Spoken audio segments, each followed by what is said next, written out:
ಓಂ ಶ್ರೀ ರಾಘವೇಂದ್ರಾಯ ನಮಃ. ಶ್ರೀ ಗುರುಭ್ಯೋ ನಮಃ ಪರಮ ಗುರುಭ್ಯೋ ನಮಃ. ಶ್ರೀಮದಾನಂದತೀರ್ಥ ಭಗವತ್ಪಾದಾಚಾರ್ಯ ಗುರುಭ್ಯೋ ನಮಃ. ಶ್ರೀ ವೇದವ್ಯಾಸಾಯ ನಮಃ. ಲಕ್ಷ್ಮೀ ಹಯಗ್ರೀವಾಯ ನಮಃ. ಲಕ್ಷ್ಮೀ ವೆಂಕಟೇಶಾಯ ನಮಃ. ಓಂ ಕಲ್ಯಾಣಾದ್ಗಾತ್ರಾಯ ಕಾವ್ಯದರ್ಥಪ್ರದಾಯಿನೇ ಶ್ರೀಮದ್ವೆಂಕಟನಾಥಾಯ ಶ್ರೀನಿವಾಸಾಯ ತೇ ನಮಃ. ಪುತ್ರಬಲಂ ಯಶೋಧೀರ್ಯಂ ನಿರ್ಭಕ್ತಮರೋಗತಃ ಅಜಾಡ್ಯಮ ಪಂಚಾನಮಸ್ಮರಣಾಧ್ವೇ ಶ್ರೀ ಕ್ಷೇತ್ರ ಆಗಿರ್ತಕ್ಕಂಥ ಜ್ವಾಲಾ ಭವರೋಗ ವೈದ್ಯ ಲಕ್ಷ್ಮೀ ನರಸಿಂಹದೇವರ ಸನ್ನಿಧಾನ, ನವ ನರಸಿಂಹದೇವರ ಸನ್ನಿಧಾನ, ಮುಖ್ಯ ಪ್ರಾಣದೇವರ ಸನ್ನಿಧಾನ, ಅದರಲ್ಲೂ ವಿಶೇಷವಾಗಿ ಸಂತಾನ ಗೋಪಾಲಕೃಷ್ಣ ಇರ್ತಕ್ಕಂಥ ಸನ್ನಿಧಾನ, ರಾಯರ ಬೃಂದಾವನದಲ್ಲಿ ವಿಜೇಂದ್ರತೀರ್ಥರು ರಾಯರು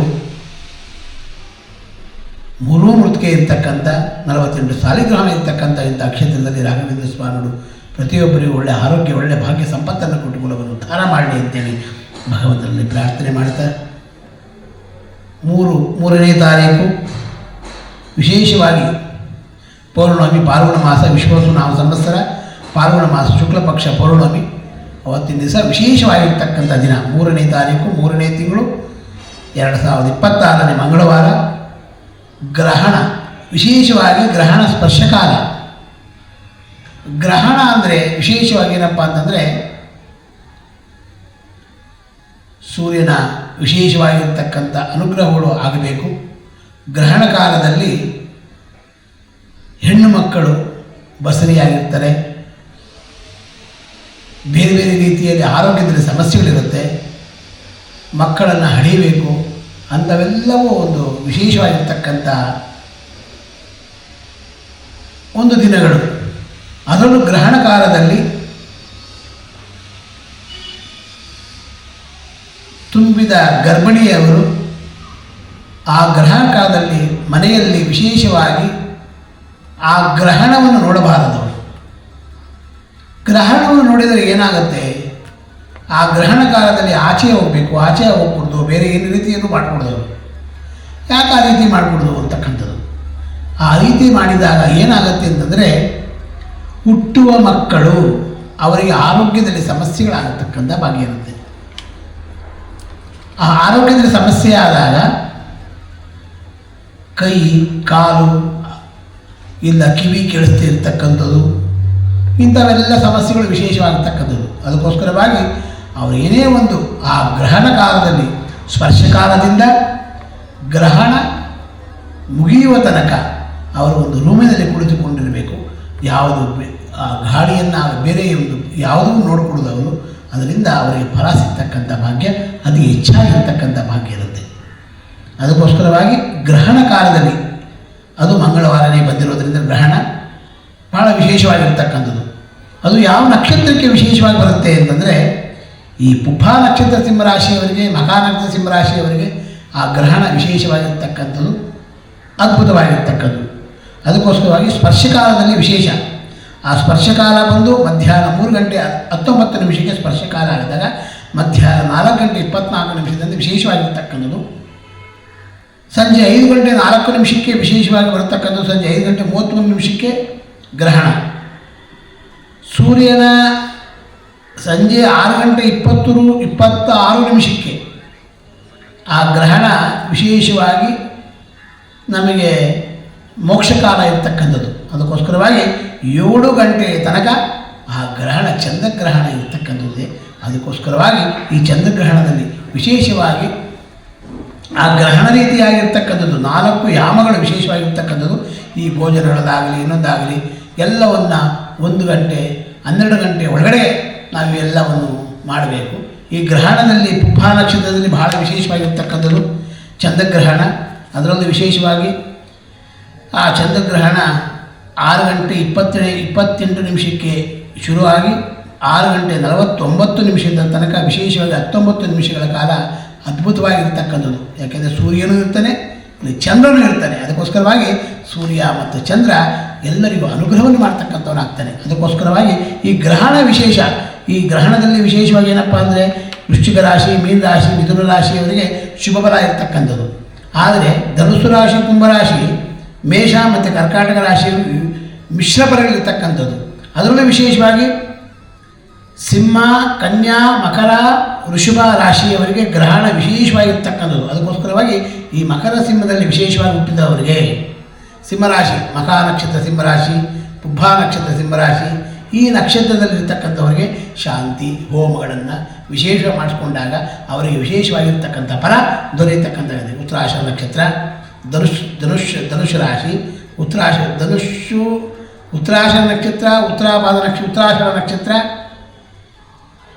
ಶ್ರವಣ ನಕ್ಷತ್ರ, ಈ ರಾಶಿಯಲ್ಲಿರ್ತಕ್ಕಂಥವ್ರಿಗೆ ಮಿಶ್ರ ಫಲಗಳಿರ್ತಕ್ಕಂಥದ್ದು.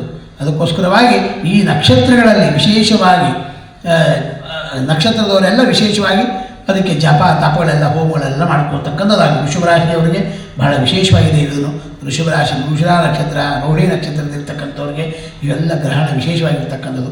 ಅದಕ್ಕೋಸ್ಕರವಾಗಿ ಈ ನಕ್ಷತ್ರದಲ್ಲಿ ಯಾರು ಜನಿಸಿರ್ತೀರಾ, ಈ ನಕ್ಷತ್ರದಲ್ಲಿ ಏನೇನು ತೊಂದರೆ ಆಗ್ತಾ ಇರ್ತಕ್ಕಂಥದ್ದಾಗತ್ತೆ, ಇದಕ್ಕೆಲ್ಲ ಫಲ ಆ ಗ್ರಹಣದ ಟೈಮಿನಲ್ಲಿ ಸ್ನಾನವನ್ನು ಮಾಡಿ ಉದ್ದಿನ ಬೇಳೆ, ಹುರುಳಿ ಕಾಳನ್ನು, ಅಕ್ಕಿ ಇದೆಲ್ಲ ತೆಗೆದುಕೊಂಡು ಬಂದು ದೇವರ ಮುಂದೆ ಇಟ್ಟು ಪೂಜೆಯನ್ನು ಮಾಡಿ ಆ ಗ್ರಹಣ ಕಾಲದಲ್ಲಿ ನಾವು ಜಪ ತಪಗಳನ್ನು ಮಾಡಿಕೊಂಡಿದ್ದಾಗ ಆ ಗ್ರಹಣದಲ್ಲಿ ವಿಶೇಷವಾಗಿರ್ತಕ್ಕಂಥ ನಮಗೆ ಆರೋಗ್ಯದಲ್ಲಿ ಸಮಸ್ಯೆಗಳೇನೇ ಇದ್ದು ಪರಿಹಾರ ಆಗ್ತಕ್ಕಂಥ ಭಾಗ್ಯ ಇರುತ್ತೆ.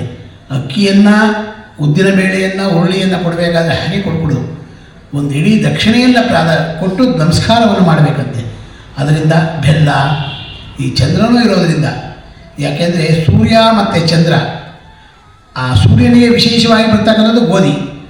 ಆ ಗೋಧಿಯನ್ನು ಕೊಡಬೇಡಿ. ಗೋಧಿ ಕೊಟ್ಟರೆ 1 kg 2 kg ಗೋಧಿ ಕೊಟ್ಟರೆ ಯಾರು ತಿನ್ನಲ್ಲ. ಅದಕ್ಕೋಸ್ಕರವಾಗಿ ಆ ಗೋಧಿ ಬದಲಾಗಿ ಗೋಧಿಯ ರವೆ, ಮಾಮೂಲಿ ರವೆಯನ್ನು ಕೊಟ್ಟಾಗ, ಮತ್ತು ಅದರಲ್ಲೂ ವಿಶೇಷವಾಗಿ ಉದ್ದಿನ ಬೇಳೆಯನ್ನು ಕೊಟ್ಟಾಗ, ಅದರಲ್ಲೂ ವಿಶೇಷವಾಗಿ ಹುರುಳಿಯನ್ನು ಕೊಟ್ಟಾಗ ನಮಗೆ ಮೋಕ್ಷವನ್ನು ತೋರ್ತಕ್ಕಂಥ ಭಾಗ್ಯ ಇರುತ್ತೆ. ಏಕೆಂದರೆ ಚಂದ್ರಗ್ರಹಣ ಇರೋದರಿಂದ, ಚಂದ್ರ ಮತ್ತು ಸೂರ್ಯ ಎರಡೂ ಇರೋದರಿಂದ ಇದೆಲ್ಲವೂ ವಿಶೇಷವಾಗಿ ಅನುಕೂಲ ಆಗ್ತಕ್ಕಂಥ ಭಾಗ್ಯ ಇರುತ್ತದೆ.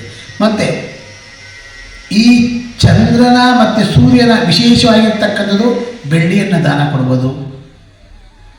ತದನಂತರ ಚಂದ್ರನಿಗೆ ವಿಶೇಷವಾಗಿರ್ತಕ್ಕಂಥದ್ದು ಬೆಳ್ಳಿ, ಸೂರ್ಯನಿಗೆ ಚಿನ್ನ. ಅದಕ್ಕೋಸ್ಕರವಾಗಿ ಇಂಥವೆಲ್ಲವನ್ನು ದಾನವನ್ನು ಕೊಟ್ಟಾಗ ವಿಶೇಷವಾಗಿ ಅನುಗ್ರಹ ಆಗ್ತಕ್ಕಂಥ ಭಾಗ್ಯ ಇದ್ದ. ನೀವು ದಾನ ಕೊಡಿ ಅಂತ ಕೇಳ್ತಾ ಇಲ್ಲ, ಅದೇ ರೀತಿಯಾಗಿರ್ತಕ್ಕಂಥದ್ದು ವಿಶೇಷ ಏನಪ್ಪ ಅಂತ ಹೇಳಿದ್ರೆ, ಈ ದಾನವನ್ನು ಕೊಟ್ಟಾಗ ನಾವು ನಮ್ಮ ಜೀವನದಲ್ಲಿ ನಾವು ಚೆನ್ನಾಗಿದ್ದರೆ ಏನು ಬೇಕಾದ್ರೂ ಸಾಧನೆ ಮಾಡ್ಬೋದು. ಚೆನ್ನಾಗಿಲ್ಲದೆ ಸಾಧನೆ ಮಾಡೋಕ್ಕಾಗತ್ತಾ? ಅದಕ್ಕೋಸ್ಕರವಾಗಿ ಇದೊಂಥರ ಸಾಧನ ಶರೀರ ಇದು. ದೇವರು ಕೊಟ್ಟಿರ್ತಕ್ಕಂಥ ಆಸ್ತಿ ಇದು ನಮಗೆ. ದೇವರು ಕೊಟ್ಟಿರ್ತಕ್ಕಂಥ ಕೈ, ದೇವರು ಕೊಟ್ಟಿರ್ತಕ್ಕಂಥ ಬೆರಳು, ಆ ಭಗವಂತ ಕೊಟ್ಟಿರ್ತಕ್ಕಂಥ ಬೆರಳು, ಆ ಒಂದು ಕೈಯನ್ನು ಮುರಿದ್ರೆ 10 ಲಕ್ಷ ಖರ್ಚು ಮಾಡಿ ಒಂದು ಬೆರಳು ಹಾಕ್ಕೊಂಡು ಅದು ಡೂಪ್ಲಿಕೇಟೆ ಅಲ್ವಾ? ಅದಕ್ಕೋಸ್ಕರವಾಗಿ ಭಗವಂತ ಏನೇ ಕೊಟ್ಟು ಶಾಶ್ವತ ಆಗಿರ್ತಕ್ಕಂಥದ್ದು. ಇಂಥ ಗ್ರಹಣಗಳಲ್ಲಿ ನಾವು ಇಂಥವೆಲ್ಲವನ್ನು ದಾನವನ್ನಾಗಿ ಕೊಟ್ಟಾಗ ನಮ್ಮ ಕರ್ಮಗಳು ಕಳೆಯತಕ್ಕಂಥ ಭಾಗ್ಯ ಇರುತ್ತೆ. ಅದರಲ್ಲೂ ವಿಶೇಷವಾಗಿ ಅದರಲ್ಲೂ ಮಂಗಳವಾರನೇ ಬಂದಿರೋದರಿಂದ ಮಂಗಳ ಅಂಗಾರಕ, ತೊಗರಿಬೇಳೆಯನ್ನು ದಾನ ಮಾಡಬಹುದು ನೀವು. ಅದರಿಂದ ಕುಜ ದೋಷಗಳು ಪರಿಹಾರ ಆಗ್ತಕ್ಕಂಥ ಭಾಗ್ಯ ಇರುತ್ತೆ. ಆ ತೊಗರಿಬೇಳೆ ವಿಶೇಷ ಅನುಗ್ರಹ ಆಗ್ತಕ್ಕಂಥ ಭಾಗ್ಯ ಇರುತ್ತೆ. ಮತ್ತು ಈ ಮಂಗಳವಾರನೇ ಬಂದಿರೋದ್ರಿಂದ ನರಸಿಂಹದೇವರಿಗೆ ವಿಶೇಷವಾಗಿ ಬೆಲ್ಲ. ನರಸಿಂಹದೇವರಿಗೆ ವಿಶೇಷ ಏನಪ್ಪ ಅಂದರೆ, ವೈಶಾಖ ಮಾಸದಲ್ಲಿ ನಾವು ಕೇಳ್ತಿಲ್ಲ, ವೈಶಾಖ ಮಾಸದಲ್ಲಿ ಬಹಳ ಬಿಸಿಲಿರುತ್ತೆ. ಆಗ ನರಸಿಂಹ ಜಯಂತಿಯಿಂದ ಮಾಡ್ತಾರೆ. ಮೇ ತಿಂಗಳಲ್ಲಿ ಬರ್ತಕ್ಕಂಥ ವೈಶಾಖ ಮಾಸ.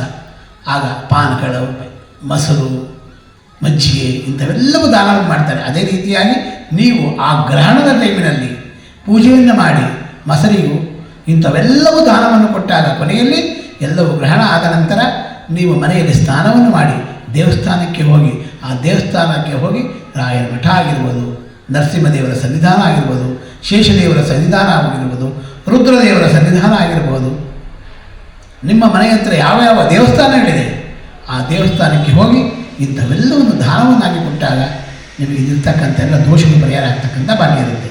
ಅದರಲ್ಲೂ ಮಂಗಳವಾರ ಬಂದಿರೋದರಿಂದ ಮೃತ್ಯು ಕಂಟಕ ದೋಷ ಇರುತ್ತಂತೆ. ಮೃತ್ಯುಂಜಯಾಯ ರುದ್ರಾಯ ನೀಲಕಂಠಾಯ ಶಂಭವೇ ಅಮೃತೇಶಾಯ ಸರ್ವಾಯ ಶ್ರೀಮನ್ ಮಹಾದೇವಾಯ ತಿರ್ಮ.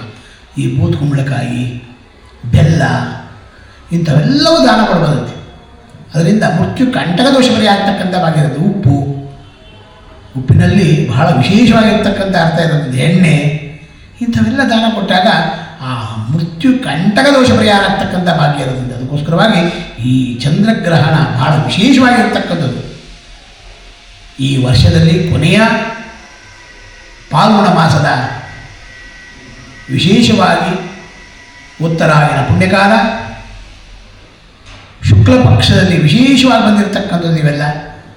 ಆ ಪಾಲ್ಗುಣ ಮಾಸದ ಶುಕ್ಲ ಪಕ್ಷದ ಪೌರ್ಣಮಿ, ಯಾರು ಇಂಥವೆಲ್ಲವನ್ನು ದಾನವನ್ನಾಗಿ ಕೊಡ್ತಾರೋ ಅವರ ಮನೆಯಲ್ಲಿ ಸಮೃದ್ಧಿಯಾಗಿ ಮತ್ತು ಅವರ ಮನೆಯಲ್ಲಿರ್ತಕ್ಕಂಥ ರುಚಿನ ನೋವುಗಳೆಲ್ಲೂ ಪರಿಹಾರ ಆಗ್ತಕ್ಕಂಥ ಭಾಗ್ಯ ಇರುತ್ತಂತೆ. ಸಂಸಾರದಲ್ಲಿ ಏನೇನು ತಾಪತ್ರಗಳಿರುತ್ತೆ ಆ ತಾಪತ್ರೆಯೂ ಪರಿಹಾರ ಆಗ್ತಕ್ಕಂಥ ಭಾಗ್ಯ ಇರುತ್ತಂತೆ. ಅದಕ್ಕೆ ದಾಸರು ಹೇಳ್ತಾರೆ ಒಂದು ಪದದಲ್ಲಿ, ಅನ್ನದಾನವ ಮಾಡುವರಾಗಿ ಅನ್ನ ಛತ್ರವ ಎನಿಪೋರಾಗಿ ಅನುದಿನ ಭಜನೆಯ ಮಾಡುವರಾಗಿ ರಾಗಿ ತಂದಿರ ಭಿಕ್ಷಕೆ ರಾಗಿ ತಂದಿರ.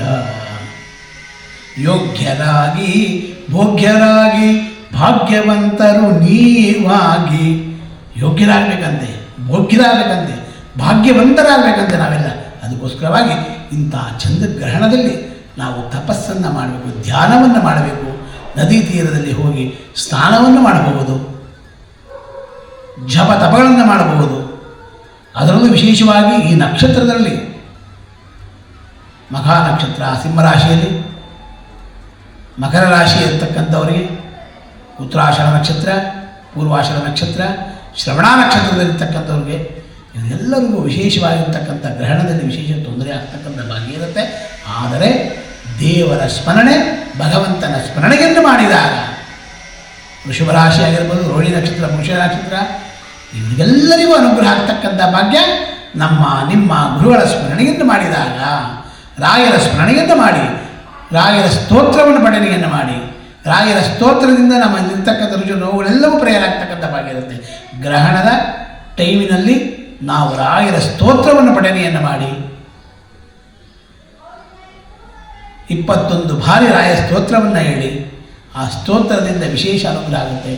ಇಲ್ಲ ನಿಮಗೆ ರಾಯ ಸ್ತೋತ್ರ ಹೇಳೋದಕ್ಕೆ ಬರೋದಿಲ್ಲ ಅಂದರೆ ರುದ್ರದೇವರ ಸ್ಮರಣೆಯನ್ನು ಮಾಡಿ, ಓಂ ಶಂಭವೇ ನಮಃ ನಮಸ್ತೆ ಅಸ್ತು ಭಗವನ್ ವಿಶ್ವೇಶ್ವರಾಯ ಮಹಾದೇವಾಯ ತ್ರ್ಯಂಬಕಾಯ ತ್ರಿಪುರಾಂತಕಾಯ ತ್ರಿಕಾಗ್ನಿಕಾಲಾಯ ಕಾಲಾಗ್ನಿ ರುದ್ರಾಯ ನೀಲಕಂಠಾಯ ಮೃತ್ಯುಂಜಯಾಯ ಸರ್ವೇಶ್ವರಾಯ ಸದಾಶಿವಾಯ ಶ್ರೀಮನ್ ಮಹಾದೇವಾಯ ನಮಃ. ಮನಸ್ಸಿನ ಅಭಿಮಾನಿ ದೇವತೆಗಳಾಗಿರ್ತಕ್ಕಂಥ ರುದ್ರದೇವರು ಮೃತ್ಯುಕಂಠ ದೋಷವನ್ನು ಪರಿಹಾರ ಮಾಡ್ತಕ್ಕಂಥವ್ರನ್ನೆಲ್ಲ. ಯಾಕೆಂದರೆ ರುದ್ರದೇವರು ವಿಶೇಷ ಅಂತವರು. ಆ ಹಾಲನ್ನು ಕಡಿಬೇಕಾದ್ರೆ, ಮೊಸರನ್ನು ಕಡಿಬೇಕಾದ್ರೆ ವಿಶೇಷವಾಗಿ ಆ ವಿಷಕಂಠನಾದಂತೆ ರುದ್ರದೇವರು ವಿಷವನ್ನು ಬಂದಂತೆ ವಿಷವನ್ನು ಪ್ರಾರ್ಥನೆ ಮಾಡಬೇಕು. ಆದರೆ ವಿಷವನ್ನು ಪ್ರಾರ್ಥನೆ ಮಾಡಬೇಕಾದ್ರೆ ವಾಯುದೇವರು ಸುಮ್ಮನಿರೋರಲ್ಲ. ನಾರಾಯಣ ಅಲ್ಲೇ ನಿಂತಿದ್ದಂತೆ, ವಾಯುದೇವರು ಕಳಿಸಿದ್ರಂತೆ ಮುಖ್ಯ ಪ್ರಾಣದೇವರನ್ನ, ಹೋಗೋ ನನ್ನ ಮೊಮ್ಮಗ ಸುಸ್ತಾಗ್ಬಿಡ್ತಾನೆ, ಹೋಗೋ ನೀನು ಕುಡಿದ್ಬಿಟ್ಟು ಹೋಗೋ ಅಂದಂತೆ. ಆ ವಾಯುದೇವರೆಲ್ಲ ಸ್ವೀಕಾರವನ್ನು ಮಾಡಿ ಒಂದು ಶರಡವನ್ನು ಇಟ್ಟಿದ್ರಂತೆ. ಆ ಶರಡವನ್ನು ಕೊಟ್ಟಿದ್ದಕ್ಕೋಸ್ಕರವಾಗಿ ಆ ಗಂಟಲ್ಲಿ ನಿಂತ್ಕೊಂಡಿದ್ದಕ್ಕೋಸ್ಕರ ವಿಷಗಂಠನಾದ ಅವನು. ಅಂಥ ಮಹಾನುಭಾವರು ರುದ್ರದೇವರು. ಯಾಕೆಂದರೆ ರುದ್ರದೇವರು ಏನಪ್ಪ ಅಂತ ಹೇಳಿದ್ರೆ ಮನಸ್ಸಿಗೆ ಅಭಿಮಾನಿ ದೇವತೆಗಳು. ವಾಯುದೇವರು ವಿಶೇಷವಾಗಿ ಗಾಳಿ ಬೆಳಕನ್ನು ಕೊಡ್ತಕ್ಕಂಥವ್ರು ಮುಖ್ಯ ಪ್ರಾಣದೇವರು. ಹೀಗೆ ಎಲ್ಲವಕ್ಕೆ ಒಂದು ವಿಶೇಷವಾಗಿರ್ತಕ್ಕಂಥದ್ದು. ಈ ಮಳೆ ಗಿಳೆ ಎಲ್ಲ ಬರುವುದಕ್ಕೆ ಕಾರಣ ವಾಯುದೇವರೇ ಕಾರಣ ನಮಗೆ. ಯಾಕೆಂದರೆ ಒಂದು ಮೋಡವನ್ನು ಒಂದು ಬೇಸಿಗೆ ಕಾಲದಲ್ಲಿ ವಿಶೇಷವಾಗಿ ಮೋಡಗಳನ್ನು ಇಂಗಿಸ್ತಾರಂಥವ್ರು. ಇಂಗಿಸಿ ಬಿಸಿಲನ್ನು ಜಾಸ್ತಿ ಕೊಡ್ತಾರೆ, ತಾಪವಾಗಿ ಮಾಡ್ತಾರಂತೆ. ಆ ಬಿಸಿಲು ನಾವು ಬೈಕೂಡ್ದಂತೆ ಆ ವಾಯುದೇವರು ನಮಗೆ ಮುಂದಕ್ಕೆ ಮಳೆ ಕೊಡೋಕ್ಕೋಸ್ಕರವಾಗಿ ಆ ಎಲ್ಲ ನೀರು ಎಲ್ಲೋಗುತ್ತೆ, ಸಮುದ್ರಕ್ಕೆ ಹೋಗುತ್ತೆ. ಸಮುದ್ರದಲ್ಲಿರ್ತಕ್ಕಂಥ ಉಪ್ಪು ನೀರನ್ನು ಸಿಹಿ ನೀರಾಗಿ ಮಾಡ್ತಾರಂಥವ್ರು. ಅಂಥ ಮಹಾನುಭಾವ ವಾಯುದೇವರು. ಎಲ್ಲಿ ಕಾವೇರಿ ನದಿಯಲ್ಲಿರುತ್ತೆ, ಕಾವೇರಿ ಅಲ್ಲಿಗೆ ಹೋಗುತ್ತೆ. ತುಂಗಭದ್ರಾ ಇದೆ, ತುಂಗಭದ್ರಾ ಅಲ್ಲೋಗುತ್ತೆ. ನದಿಯನ್ನು ವಿಂಗಡಣೆ ಮಾಡ್ತಾರಂತೆ. ಅಂದರೆ ಆ ಮೋಡವನ್ನು ಜರುಗಿಸ್ತಾ ಇರುತ್ತೆ. ನೋಡಿರ್ಬೋದು ನೀವೆಲ್ಲ, ಮೋಡಗಳೆಲ್ಲ ಹೋಗ್ತಾ ಇರುತ್ತೆ, ಒಂದು ಕಡೆ ಸುತ್ತಾ ಇರುತ್ತೆ. ಆ ಮೋಡದಲ್ಲಿ ವಿಶೇಷವಾಗಿ ಆ ಭಗವಂತನೇ ವಾಯುದೇವರೇ ಅನುಗ್ರಹವನ್ನು ಮಾಡ್ತಕ್ಕಂಥವ್ರಾಗ್ತಾರಂತೆ. ಅಂತ ವಾಯುದೇವರು ವಿಶೇಷವಾಗಿ ಎಲ್ಲರನ್ನು ಉದ್ಧಾರ ಮಾಡಿ, ರುದ್ರದೇವರ ಅಂತಲ್ಲ ವಾಯುದೇವರು ವಿಶೇಷ ಅನುಗ್ರಹ ಮಾಡಿ. ನಮ್ಮ ಗುರುಗಳ ಅಂತರ್ಯಾಮ ಆಗಿರ್ತಕ್ಕಂಥ ಗರುಡಶೇಷ ರುದ್ರದೇವರು, ಅವರ ಅಂತರ್ಯಾಮ ಆಗಿರ್ತಕ್ಕಂಥ ಮುಖ್ಯ ಪ್ರಾಣದೇವರು, ಅವರ ಅಂತರ್ಯಾಮ ಆಗಿರ್ತಕ್ಕಂಥ ಶ್ರೀನಿವಾಸ ದೇವರು, ನರಸಿಂಹದೇವರು, ಸಾಕ್ಷಾತ್ ಕೃಷ್ಣ ಸಂಪೂರ್ಣವಾಗಿ ಚಂದ್ರಗ್ರಹಣದಲ್ಲಿ ಯಾರ್ಯಾರಿಗೆ ತೊಂದರೆಗಳಾಗುತ್ತೆ ಆ ತೊಂದರೆಗಳೆಲ್ಲವೂ ಪರಿಹಾರ ಮಾಡ್ತಕ್ಕಂಥವರೇ ಕಲಿಯುಗದಲ್ಲಿ ಕಾಮಧೇನು ಕಲ್ಪವೃಕ್ಷರಾಗಿ ನಿಂತಿರ್ತಕ್ಕಂಥ ನಮ್ಮ ಗುರುಗಳಾಗಿರ್ತಕ್ಕಂಥ ರಾಘವೇಂದ್ರ ಸ್ವಾಮಿಗಳ ಅಂತರ್ಯಾಮಿರ್ತಕ್ಕಂಥ ಮುಖ್ಯ ಪ್ರಾಣದೇವರ ವಿಶೇಷವಾಗಿ ನರಸಿಂಹದೇವರು ಸಂಪೂರ್ಣವಾಗಿ ಅನುಗ್ರಹವನ್ನು ಮಾಡ್ತಾರಂತೆ. ಅದಕ್ಕೆ ನರಸಿಂಹದೇವರನ್ನು ಸ್ಮರಣೆಯನ್ನು ಮಾಡಿ, ನರಸಿಂಹೋ ಅಖಿಲ ಜ್ಞಾನ ಮತಧ್ವಾಂತ ದಿವಾಕರ ಜಗತಿ ಅಮಿತ ಸುಜ್ಞಾನ ಸುಖ ಶಕ್ತಿ ಪಯೋನಿ ಸುಖವನ್ನು ಶಕ್ತಿಯನ್ನು ಕೊಟ್ಟು ನಮ್ಮ ಜೀವನದಲ್ಲಿ ಏನೂ ತೊಂದರೆ ಇಲ್ಲದೆ ನಮ್ಮನ್ನು ಧಾರ ಮಾಡಪ್ಪ ಅಂದಕಂದೆ. ಯಾಕೆಂದರೆ ಸುಖವಾಗಲಿ ದುಃಖವಾಗಲಿ ಸಕಲೀನಾಗಿರು ಪಾಂಡುರಂಗ.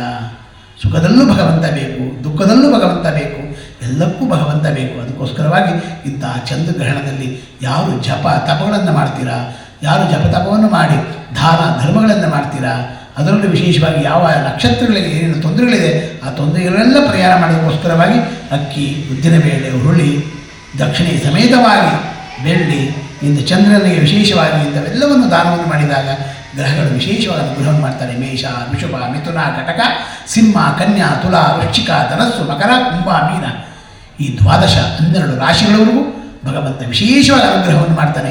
ಅದಿದಾದ ನಂತರ ಪಾಲ್ಗುಣ ಮಾಸ ಆದಮೇಲೆ ಚೈತ್ರ ಮಾಸ ಅಂತ ಬರುತ್ತೆ. ಚೈತ್ರ ಮಾಸದಲ್ಲಿ ವಿಶೇಷವಾಗಿ ಎಲ್ಲರಿಗೂ ಎಲ್ಲ ನಕ್ಷತ್ರಗಳಿಗೂ ಎಲ್ಲರಿಗೂ ಅನುಗ್ರಹ ಆಗ್ತಕ್ಕಂಥ ಭಾಗ್ಯ ಇರುತ್ತೆ. ಅದರ ಸಂವತ್ಸರಗಳೆಲ್ಲ ಚೇಂಜ್ ಆಗುತ್ತೆ. ಆ ಸಂವತ್ಸರದಲ್ಲಿ ವಿಶೇಷವಾಗಿ ಭಗವಂತ ನಮ್ಮ ಗುರುಗಳು, ನಿಮ್ಮ ಗುರುಗಳು, ನಿಮ್ಮ ಗುರುಗಳಾಗಿರ್ತಕ್ಕಂಥ ರಾಯರು ಆ ಸಂವತ್ಸರದಲ್ಲಿ ಬಂದು ಪಂಚಾಂಗ ಶ್ರವಣವನ್ನು ಅವರ ವಾಯುದೇವರು ವಿಶೇಷವಾಗಿ ರಾಘವೇಂದ್ರ ಸ್ವಾಮಿ ಅಂತರ್ಯಾಮಿಯಾಗಿರ್ತಕ್ಕಂಥ ಮುಖ್ಯ ಪ್ರಾಣದೇವರು, ಅವರ ಅಂತರ್ಯಾಮಿಯಾಗಿರ್ತಕ್ಕಂಥ ಲಕ್ಷ್ಮೀ ನರಸಿಂಹದೇವರ ಅನುಗ್ರಹದಿಂದ, ರಾಯರ ಅನುಗ್ರಹದಿಂದ ನಮ್ಮನ್ನು ನುಡಿಸಿ ಅದನ್ನು ಹೇಳಿಸ್ತಾರೆ. ನಾವು ಅದನ್ನು ಹೇಳೋಕ್ಕೆ ತಯಾರಾಗಿರ್ತೀರಿ. ರಾಯರೆಲ್ಲರಿಗೂ ಅನುಗ್ರಹವನ್ನು ಮಾಡಲಿ ಅಂತೇಳಿ ಭಗವಂತನ ಪ್ರಾರ್ಥನೆ ಮಾಡ್ತಾರೆ. ಪೂಜ್ಯಾಯ ರಾಘವೇಂದ್ರಾಯ ಸತ್ಯಧರ್ಮರಥಾಯ ಚಾಪ್ಯತಾಂ ಕಲ್ಪವೃಕ್ಷಾಯ ನಮತಾಂ ಕಾಮಧೇನವೇ ದೂರ್ವಾದಿ ಧ್ವಾಂತರವೇ ವೈಷ್ಣವೇಂದ್ರೇ ವರಂದ್ರೇ ಶ್ರೀ ರಾಘವೇಂದ್ರವರೇ ನಮೋ ಅತ್ಯಂತ ದಯಾಳವೇ. ಸರ್ವಂ ಶ್ರೀಕೃಷ್ಣಾರ್ಪಣಮಸ್ತು. ಮಧ್ವಾಂತರ್ಗತ ಭಾರತೀಶಾರ್ಪಣಮಸ್ತು. ಪುಟ್ಟರಾಯರೇ, ಏನ್ ಮಾಡ್ತಿದ್ದೀರಾ? ಪ್ರತಿದಿನ ನಮ್ಮ ಅಪ್ಪ ಅಮ್ಮ ನಿಮ್ಮ ಚಾನೆಲ್ನ ಎಲ್ಲಾ ವಿಡಿಯೋಗಳನ್ನ ನೋಡುತ್ತಾರೆ, ಆದ್ರೆ ಸಬ್ಸ್ಕ್ರೈಬ್ ಶೇರ್ ಮಾಡೋದು ಮರೆತಿದ್ದಾರೆ. ಅದಕ್ಕೆ ನಾನು ಸಬ್ಸ್ಕ್ರೈಬ್ ಶೇರ್ ಮಾಡ್ತಿದ್ದೆ, ಕಮೆಂಟ್ ಕೂಡ ಮಾಡ್ತಿದ್ದೆ. ಹಾಗಾದ್ರೆ ನೀವು ಕೂಡ ಸಬ್ಸ್ಕ್ರೈಬ್ ಶೇರ್ ಕಮೆಂಟ್ ಮಾಡಿ ಪ್ಲೀಸ್. ಓಂ ಶ್ರೀ ರಾಘವೇಂದ್ರ